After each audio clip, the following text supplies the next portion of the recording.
नमस्कार दोस्तों, मैं एम के। तो आप लोग कैसे हैं? आशा करता हूँ आप लोग अच्छे ही होंगे। दोस्तों, एक नई कहानी लेके आया हूँ जो आप लोगों को अच्छा लगेगा।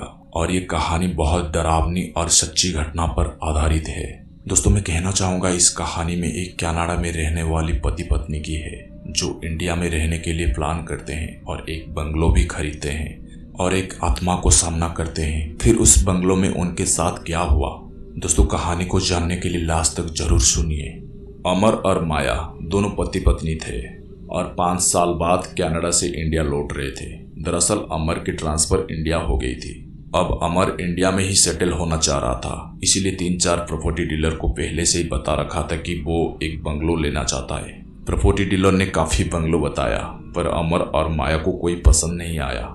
फिर दोनों ने बहुत सारे बंगलो देखने के बाद आखिरकार एक बंगलो उनको पसंद आ गई और जल्दी ही सारी फॉर्मेलिटी खत्म करके डील फाइनल कर दी। ये बंगलो काफी सालों से बंद पड़ा था पर था वेल मेंटेन और मार्केटिंग रेट से सस्ते में भी मिल रहा था।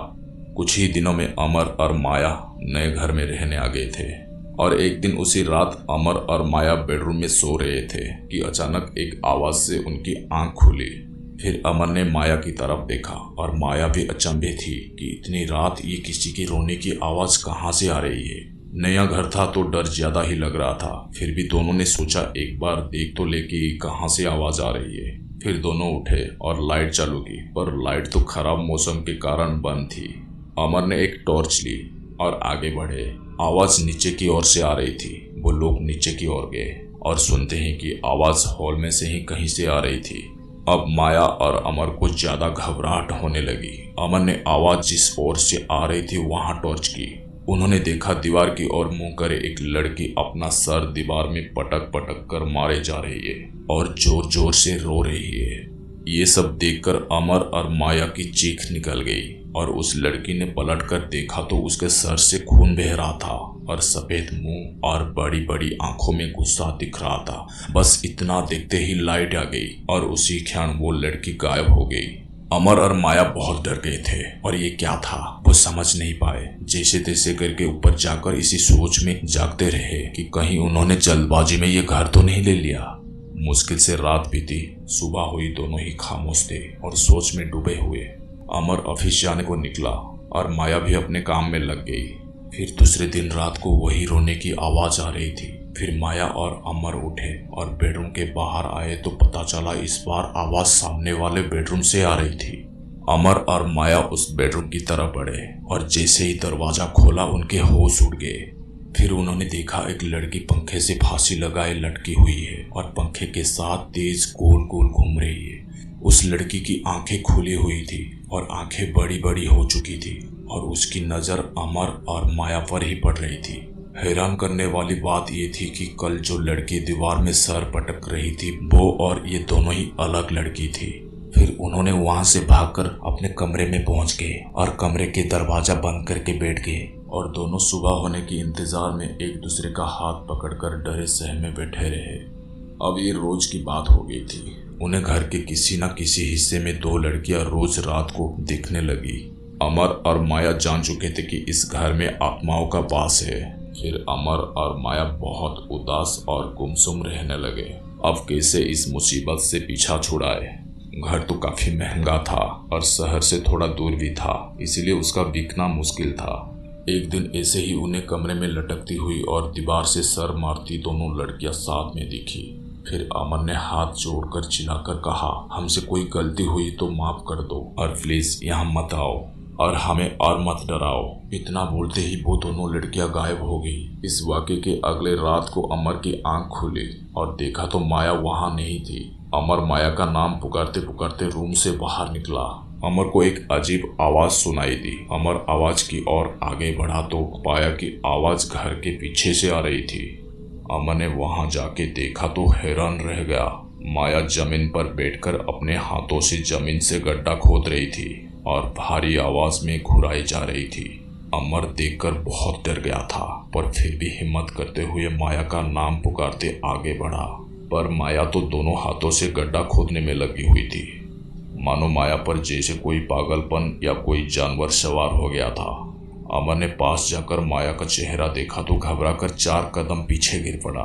उसने देखा कि सफेद चेहरा और बड़े बड़े बिना आंखों के गड्ढे, कोई हैवान हो जैसे। अमर ने पूरी हिम्मत इकट्ठा करके माया का नाम लेकर चिल्लाया और माया वहीं बेहोश हो गई। डरते हुए अमर माया के पास गया और उसको गोद में उठाकर अंदर ले गया।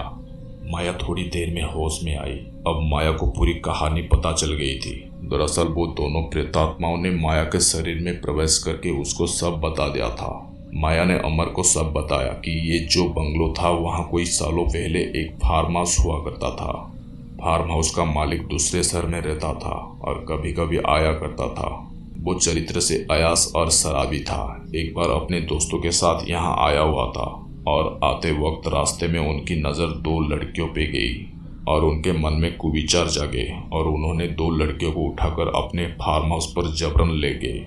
उन जानवरों से बचने के लिए एक लड़की ने एक कमरे में अपने आप को बंद करके खुद को फांसी लगा ली और दूसरी लड़की इनके काबू में नहीं आया तो उसका सर दीवार में मारकर उसे बेहोश कर दिया।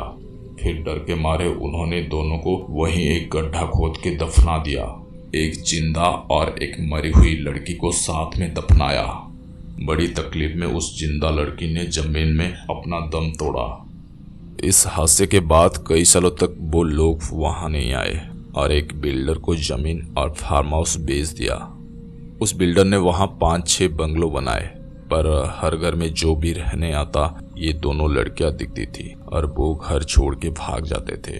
ये सब सुन के अमर के होश उड़ गए और सर पे हाथ देकर बैठ गया। पर माया ने बताया कि वो दो लड़कियां की आत्मा अब भी मुक्ति के लिए तड़प रही है।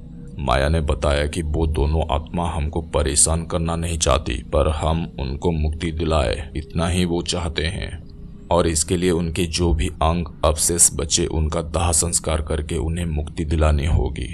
अगले ही दिन उन्होंने गड्ढा खोदकर उनके बच्चे कुचे अवशेष निकाले और विधिवत ब्राह्मण को बुला के उनका दाह संस्कार और अंतिम विधि करवाए। ये सब करवा के जब अमर और माया घर के आए और थककर रात को जल्दी सो गए, तब दोनों को लगा जैसे कोई उनका नाम पुकार रहा है। अमर और माया दोनों जाग कर बैठे तो देखा कि दो सुंदर लड़कियां उनके सामने खड़ी थी। ये वो ही लड़कियों की आत्मा थी, पर अब वो कोई डरावने रूप में नहीं, सुंदर परियों की तरह आई थी। दोनों लड़कियों ने उनको मुक्ति दिलाने के लिए अमर और माया का धन्यवाद व्यक्त किया और गायब हो गई। दोस्तों, आज इस बात को 5 साल बीत चुके हैं। अब आसपास सब घर में लोग रहने आ चुके हैं और किसी को ये दो आत्माएं ना परेशान करती है ना दिखती है। तो दोस्तों, ये कहानी आप लोगों को कैसा लगा? ये कहानी यहीं पे खत्म होती है और ये कहानी आप लोगों को कैसा लगा जरूर नीचे कमेंट में बताइए और चैनल को सब्सक्राइब कर दीजिए